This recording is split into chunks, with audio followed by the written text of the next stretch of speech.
أخذتم عذاب عظيم فكلوا مما غنمتم حلالا طيبا واتقوا الله إن الله غفور رحيم صدق الله مولانا العظيم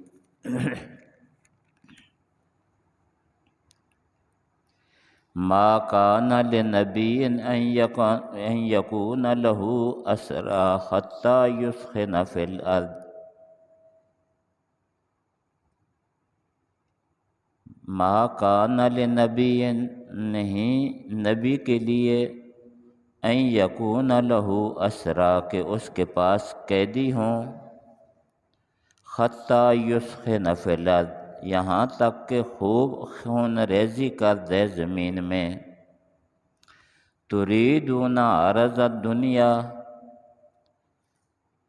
تم چاہتے ہو دنیا کا سامان واللہ یرید الآخرہ اور اللہ تعالیٰ چاہتے ہیں آخرت واللہ عزیز حکیم اور اللہ تعالیٰ زبردست حکمت والے ہیں لولا کتاب من اللہ سبق اگر اللہ تعالیٰ کی طرف سے ایک بات پہلے نہ گزر چکی ہوتی لمسکم فیما اخذتم عذاب عظیم تو البتہ تمہیں پہنچ جاتا اس میں جو کچھ تم نے لیا بڑا عذاب فَكُلُوا مِمَّا غَنِمْتُمْ حَلَالًا طَيِّبًا پس کھاؤ جو تم نے غنیمت حاصل کی حلال پاک واتقوا اللہ اور اللہ تعالیٰ سے ڈرتے رہو ان اللہ غفور الرحیم بے شک اللہ تعالیٰ بخشنے والا مہربان ہے آمنت باللہ و بآیاتہ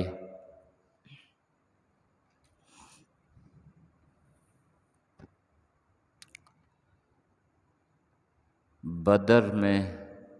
غزوہ بدر میں 70 کافر مارے گئے تھے اور 70 گرفتار ہو کر آ گئے تھے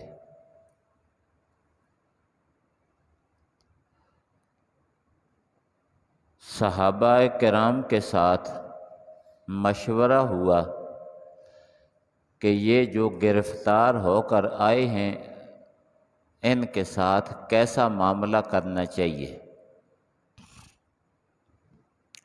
دوسرے مقام پر بھی قرآن شریف میں آتا ہے کہ ان کے ساتھ ان قیدیوں کے ساتھ 3 طرح کا معاملہ کرنا جائز ہے ایک معاملہ تو یہ ہے کہ ان قیدیوں کو قتل کر دیا جائے اور دوسرا معاملہ یہ ہے کہ ان پر احسان کر کے ان کو مفت میں چھوڑ دیا جائے اور تیسرا معاملہ یہ تھا کہ ان سے فدیہ لے کر ان کو چھوڑا جائے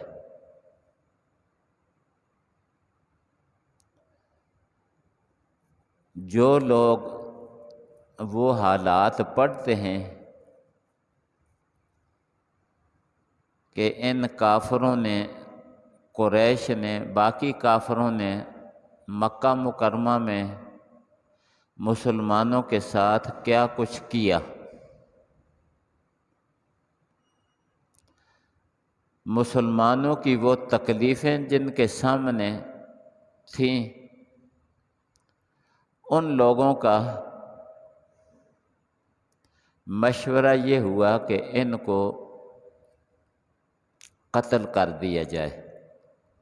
جتنے 70 گرفتار ہوئے ہیں ان 70 کو قتل کر دیا جائے بعض کی رائے یہ ہوئی کہ ان کو چھوڑ دیا جائے مفت میں چھوڑ دیا جائے اور بعض کی رائے یہ ہوئی کہ ان سے فدیہ لے کر ان کو چھوڑا جائے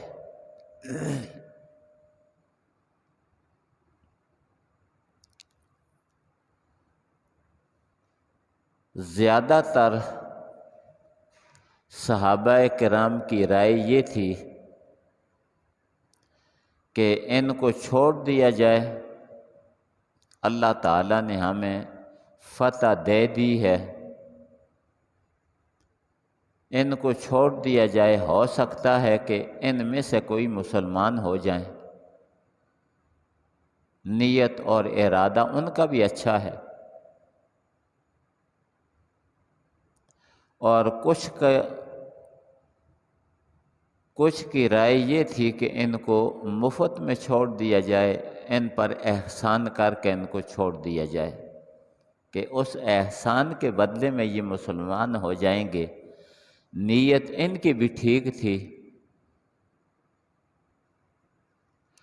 اور صحابہ کرام میں 2 صحابی ایسے تھے کہ جن کی رائے بالکل مختلف تھی، ان 2 رائے سے بالکل مختلف تھی۔ ایک حضرت فاروق اعظم رضی اللہ تعالی عنہ مہاجرین میں سے، اور ایک حضرت سعد بن معاذ رضی اللہ تعالی عنہ انصار میں سے۔ ان 2 کی مرضی یہ تھی کہ ان کو قتل کر دیا جائے۔ ٹھیک ہے، کچھ طاقت تو کافروں کی ٹوٹ گئی ہے، لیکن بالکل طاقت ختم نہیں ہوئی۔ ان باقیوں کو بھی قتل کیا جائے گا تو کافروں کی طاقت بالکل ختم ہو جائے گی۔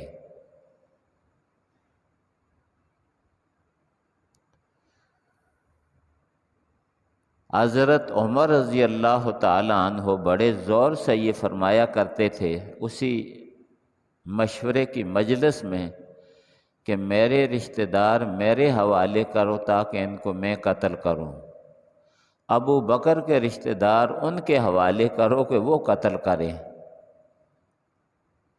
علی کے رشتہ دار ان کے حوالے کرو کہ وہ قتل کریں، تاکہ ان کافروں کا زور ٹوٹ جائے کہ وہاں بھی مسلمانوں کو تنگ کیا ہے اور پھر ایسی چڑھائی کر کے آئے ہیں، ان کا زور ٹوٹنا چاہیے۔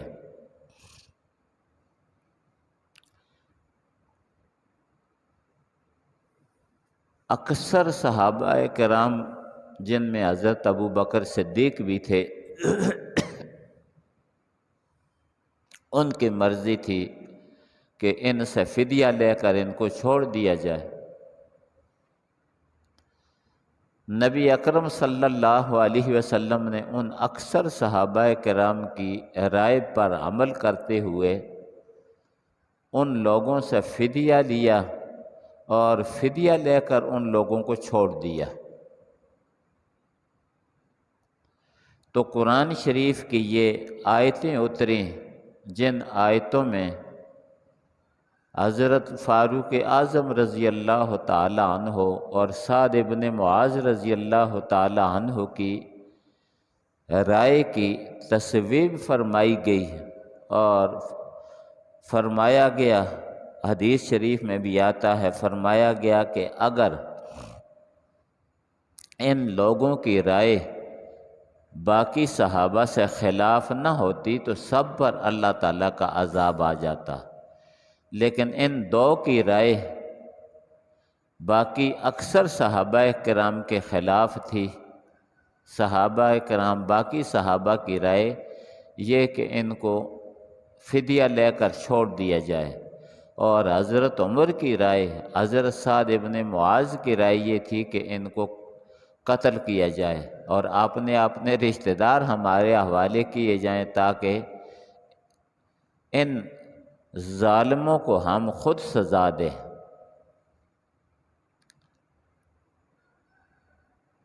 تو نبی اکرم صلی اللہ علیہ وسلم نے ارشاد فرمایا کہ اگر ان کی یہ رائے باقیوں سے مختلف نہ ہوتی، سب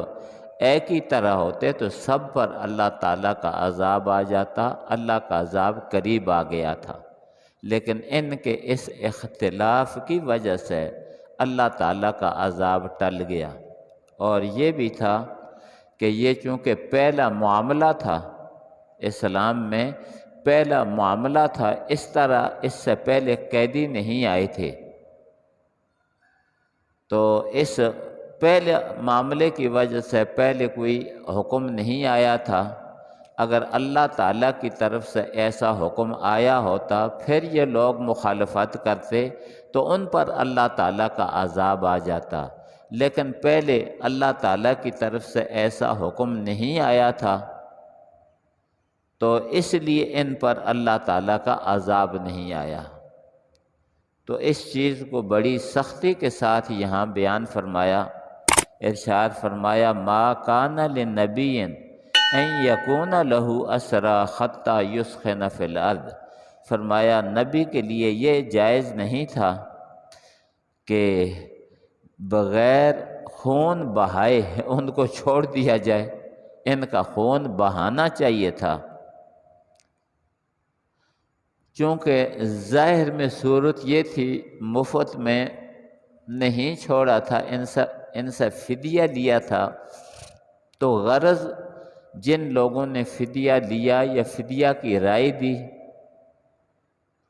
ان کی بھی غرض اور نیت صاف تھی کہ یہ جو فدیے میں مال آئے گا یہ جہاد میں خرچ ہو جائے گا، مسلمان اس کو جہاد میں خرچ کریں گے، اور یہ لوگ جو ہیں ہو سکتا ہے کہ ان میں سے کئی لوگ مسلمان ہو جائیں، یعنی رائے نیت اچھی تھی، رائے اور نیت ان کی اچھی تھی، لیکن ظاہر میں چونکہ مال لینا تھا، ظاہر میں چونکہ مال لیا گیا، اس لیے اس ظاہری طور پر مال لینے کو بھی پسندیدگی کی نگاہ سے نہیں دیکھا گیا۔ ظاہری طور پر جو مال لیا اللہ کے کسی حکم کی خلاف ورزی نہیں ہوئی، صرف ظاہری طور پر مال لیا، پہلے احکام نہیں آئے تھے، پہلے احکام نہیں آئے تھے، یہ مشاورت سے جو کچھ ہوا، لیکن چونکہ درمیان میں مال آ گیا تو اس لیے اللہ نے فرمایا تریدون عرض الدنیا، کہ تم جو یہ کہہ رہے ہو کہ فدیہ لے کر ان کو چھوڑ دینا چاہیے تھا، ان کو فدیہ لے کر چھوڑ دیا، فدیہ لے کر چھوڑ دینا چاہیے، تو فدیہ لے کر تم نے چھوڑ دیا، تو کیا تم دنیا کا سامان چاہتے تھے؟ ایسے نہیں ہونا چاہیے تھا۔ واللہ یرید الآخرہ، اور اللہ تعالیٰ آخرت کو چاہتے ہیں تمہارے لیے، اللہ تعالیٰ آخرت کو چاہتے ہیں، دنیا کو اللہ تمہارے لیے نہیں چاہتے۔ واللہ عزیز حکیم، اور اللہ تعالیٰ زبردست ہیں، حکمت والے ہیں، اللہ تعالیٰ زبردست ہیں، حکمت والے ہیں۔ تو یہاں یہ جو ارشاد فرمایا کہ کیا تم دنیا کو چاہتے ہو، حالانکہ دنیا کو کوئی بھی نہیں چاہتا تھا، ان میں نیت یہی تھی ان کی کہ یہ مسلمان ہو جائیں گے، ان آج قتل ہوئے تو پھر تو مسلمان نہیں ہو سکیں گے، اور مسلمان ہو جائیں گے تو اکثر ان میں کیا ہے اکا دکا کوئی باقی رہے تو رہے، باقی سارے مسلمان ہو گئے جو گرفتار ہو کر آئے تھے۔ واللہ عزیز، اللہ تعالیٰ زبردست ہیں، اللہ کا مقابلہ کوئی بھی نہیں کر سکتا۔ حکیم، اللہ تعالیٰ حکمت والے ہیں، اللہ تعالیٰ کے سارے فیصلے حکمت کی بنا پر ہوتے ہیں۔ جس طرح یہاں یہ کہا گیا اس طرح ازواج مطہرات نبی علیہ السلام کی بیویاں، ہماری مائیں، سورہ احزاب میں آتا ہے، 22ویں پارے میں آتا ہے کہ ایک دفعہ انہوں نے مطالبہ کیا کہ ہمیں زیورات دیے جائیں، ساز و سامان دیا جائے، تو اللہ تعالیٰ کو اور اللہ تعالیٰ کے رسول کو یہ مطالبہ پسند نہ آیا، حالانکہ کوئی ناجائز مطالبہ نہیں تھا کہ ہمارے اوپر کشائش ہو جائے، اور ہمیں زیورات دیے جائیں، دنیا کا مال و متاع تمام مسلمانوں کی عورتوں کے پاس ہے، تو نبی علیہ السلام کی عورتوں، نبی علیہ السلام کی بیویوں کے پاس بھی ہونا چاہیے۔ تو اللہ تعالیٰ کی مرضی یہ تھی کہ یہ خاندان جو ہے یہ مال سے دور رہے، مال کی ذرا برابر محبت اس خاندان کے دل میں نہ ہو، اللہ تعالیٰ کی مرضی یہ تھی۔ تو وہاں ان کو بھی یہ کہہ دیا تھا، نبی علیہ السلام کی ازواج مطہرات، نبی علیہ السلام کی بیویوں کو بھی یہ حکم دے دیا گیا تھا کہ اگر دنیا کا ساز و سامان چاہتی ہو تو آؤ، ساز و سامان دے کر تم کو نبی کے گھر سے نکال دیا جائے، اور اگر دنیا کا ساز و سامان نہیں چاہتی تو پھر اسی حال میں نبی کے پاس رہنا پڑے گا۔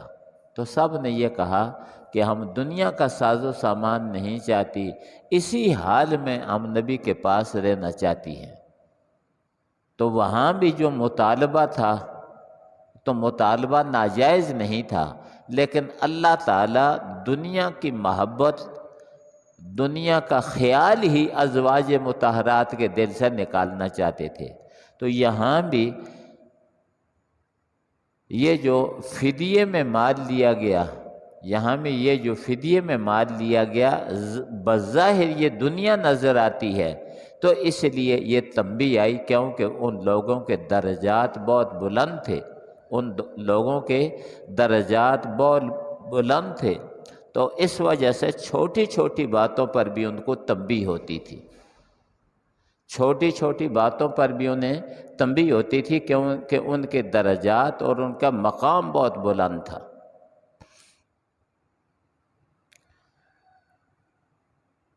لولا کتاب من اللہ سبق لمسکم فیما اخذتم عذاب عظیم، فرمایا اللہ تعالیٰ کی طرف سے پہلے یہ حکم گزر چکا ہے کہ کوئی حکم آئے اس کی نافرمانی ہو تو پھر عذاب آتا ہے۔ یہ اللہ تعالیٰ کا فیصلہ ہے کہ کوئی حکم ہو، کوئی نافرمانی کرے اس حکم کی تو اللہ کا عذاب آتا ہے۔ تو یہاں کوئی حکم نہیں آیا تھا کہ ان کو کس طرح چھوڑنا ہے، صرف صحابہ کرام کی مرضی پر چھوڑ دیا گیا تھا، اس معاملے کو صحابہ کرام کی مرضی پر چھوڑ دیا گیا تھا۔ تو فرمایا لولا کتاب من اللہ سبق، اگر اللہ تعالیٰ کی طرف سے بات پہلے نہ گزر چکی ہوتی کہ اللہ اس طرح عذاب نہیں دیتا، تو لمسکم فیما اخذتم عذاب عظیم، جو مال تم نے لیا اس کے بدلے میں تمہیں بڑا عذاب پہنچ آتا، لیکن چونکہ اللہ تعالیٰ کا کوئی حکم ٹوٹا نہیں، اللہ کی مرضی وہ تھی، اللہ کی مرضی وہ تھی لیکن حکم نہیں آیا تھا، اللہ تعالیٰ کی مرضی وہ تھی لیکن حکم نہیں آیا تھا۔ پہلے حکم اللہ تعالیٰ نے نہیں اتارا، اس لیے نہیں اتارا کہ ان لوگوں کو جو گرفتار ہو کر آئے تھے، ان لوگوں کو اللہ تعالیٰ نے ہدایت دینا تھا، ان لوگوں کو اللہ تعالیٰ نے اسلام سے مشرف کرنا تھا، تو اس لیے کر کے پہلے اللہ نے حکم نہیں بھیجا، پہلے اللہ نے حکم نہیں بھیجا، فیصلہ ہو گیا، مال لے لیا، اس کے بعد یہ حکم آیا۔ اللہ تعالیٰ پہلے بھی تو عالم الغیب ہے، پہلے بھی تو فیصلہ دے سکتے تھے کہ ان کو قتل کرنا ہے، ان کو چھوڑنا نہیں ہے، لیکن پہلے اللہ تعالیٰ نے یہ حکم نہیں دیا۔ کیوں؟ کہ اللہ کی اپنی مرضی یہ تھی کہ ان میں مسلمان ہو جائیں، اللہ کی اپنی مرضی یہ تھی،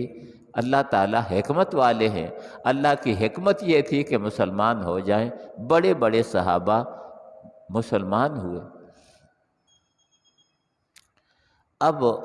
مسلمان جب یہ اتنی سخت تنبیہ آ گئی، اور یہ بہت سخت تنبیہ ہے، یہ بہت سخت تنبیہ ہے جو یہ تنبیہ آئی ہے، تو صحابہ کرام کے دل میں جو مال لیا تھا اس کے متعلق بالکل بے رغبتی پیدا ہو گئی کہ اس مال کو اب نہیں استعمال کرنا چاہیے، اتنی تنبیہ آ گئی ہے۔ تو اللہ تعالیٰ نے فرمایا کہ نہ، اب اس مال کو استعمال کرو، یہ تمہارے لیے حلال ہے، پاک ہے، یہ تمہارے لیے حلال ہے، پاک ہے، اس کو استعمال کرو۔ کیونکہ پہلے حکم نہیں آیا تھا کہ کسی حکم کی تم نے خلاف ورزی کی ہو، صرف مشورہ تھا، صرف وہ مشورہ تھا۔ اور نبی علیہ السلام نے بھی اس مشورے میں ان لوگوں کی رائے کو قبول کیا تھا کہ جو کہتے تھے کہ ان کو جی چھوڑ دیا جائے، فدیہ لے کر چھوڑ دیا جائے۔ تو اس لیے کوئی کسی حکم کی نافرمانی نہیں ہوئی تھی، لہٰذا فَكُلُوا مِمَّا غَنِمْتُمْ، جو کچھ تم نے غنیمت حاصل کی اس کو کھاؤ، حلالاً طیبہ، حلال پاک، وَاتَّقُوا اللَّهَ، اور اللہ تعالیٰ سے ڈرتے رہو۔ ان اللہ غفور الرحیم، بے شک اللہ تعالیٰ بخشنے والے مہربان ہیں۔ کہ اگر تم میں سے کسی سے اگر کوتاہی ہو گئی، حکم کی نافرمانی نہیں ہوئی لیکن اگر کوئی کوتاہی ہو گئی، دوسرا حضرت عمر کی طرح، سعد ابن معاذ کی طرح سخت مشورہ نہیں دیا، نرم مشورہ دیا ہے، تو وہ بھی ان اللہ غفور الرحیم، اللہ تعالیٰ بخشنے والے مہربان ہیں، اللہ تعالیٰ نے بخش دیا۔ یہ اللہ تعالیٰ کی خاص عنایت ہے صحابہ کرام کے ساتھ، یہ اللہ تعالیٰ کی خاص عنایت اور مہربانی ہے صحابہ کرام کے ساتھ، کہ صحابہ کرام سے جو اس کی رائے میں اختلاف ہو گیا، فرمایا اللہ تعالیٰ نے غفور الرحیم ہے، اللہ تعالیٰ نے تمہیں بخش دیا۔ تو یہ صحابہ کرام کے ساتھ اللہ تعالیٰ کی خصوصی مہربانی کا ذکر ہے۔ آگے جو مسئلہ آ رہا ہے اگلی آیت اس کے متعلق ہے کہ جو قیدی تھے ان کے کچھ احکام بیان کیے گئے ہیں، وہ انشاءاللہ آئندہ درس میں آ جائیں گے۔ وآخر دعوانا ان الحمد للہ رب العالمین۔